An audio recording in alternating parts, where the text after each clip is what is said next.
The Seattle Mariners have work to do in 2026 if they actually want to get to a World Series and have a shot at winning the World Series. It feels weird to say that because they were 8 outs away from a World Series. They probably should have got to the World Series and beat a Blue Jays team that probably should have beaten the Dodgers in the World Series itself.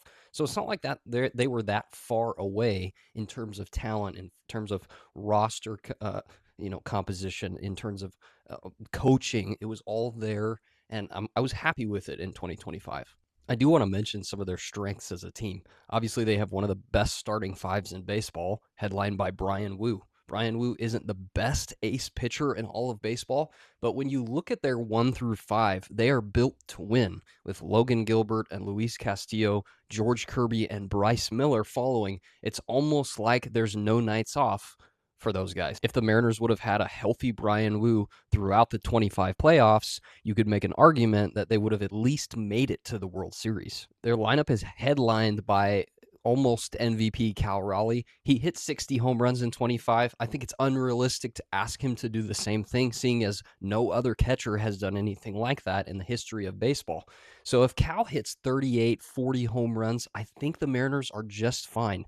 They also have Julio Rodriguez, who's just 25 years old, Josh Naylor, who they just signed in the offseason, and still Randy Arozarena, who it seems like he has some left in the tank. That being said, Gino Suarez has still not been signed.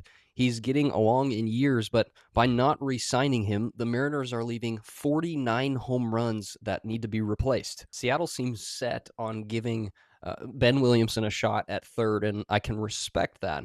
They seem set on giving Cole Young a real look and shot, not just in spring training, but in the regular season at second base, and I can also understand that. Two great players with really high ceilings. But beyond that, they're also hoping that their top 10 in all of MLB prospect, Colt Emerson, develops into a MLB starter as a 20-year-old in year one. When all is said and done, the Mariners are banking on 3 very, very young and inexperienced players to start and play every day for them. Now, I get it. Maybe the hope is that they pan out, and if they don't, then in season we'll either make a trade for some more starters and major league ready bats, or we'll call up some other guys that we see hope in. But here's the problem in that.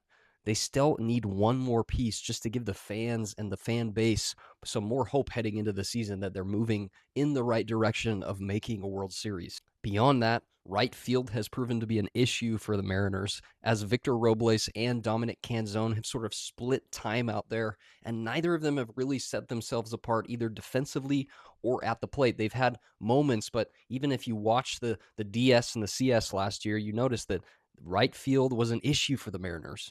So here's my proposed solution as a lifelong Mariners fan, which doesn't give me any more credibility to speak into this other than just knowing their team and their culture. One, sign a Eugenio Suarez to a 1-year deal and pay him whatever he is asking for. Yes, he strikes out a lot, but he also hits a lot of home runs. Last year he hit 49. Even if he regresses to 45 or to 40, the Mariners rely on the long ball to win baseball games. They were third in total home runs in 2025. My other suggestion would be to bring one more veteran utility player into the infield and outfield mix that could fill spots when they feel and seem weak. Either or both of these things would invigorate a fan base that is just hungry to see their team have success. And in a year that seems crucial and pivotal to have that success, it would be great to see the front office and ownership be proactive so that before the season, that excitement could build and continue to build. Let me know if there are any other Mariners fans out there. Otherwise, let me know in the comments. What do you think the Mariners are going to do in 2026? What are their record going to be? Who's going to be some of their stars? What do you have an opinion on the Mariners? I'd love to hear it. Just drop it down below in the comments. Otherwise, thanks for listening to me, and thanks for watching Launch Angle Baseball.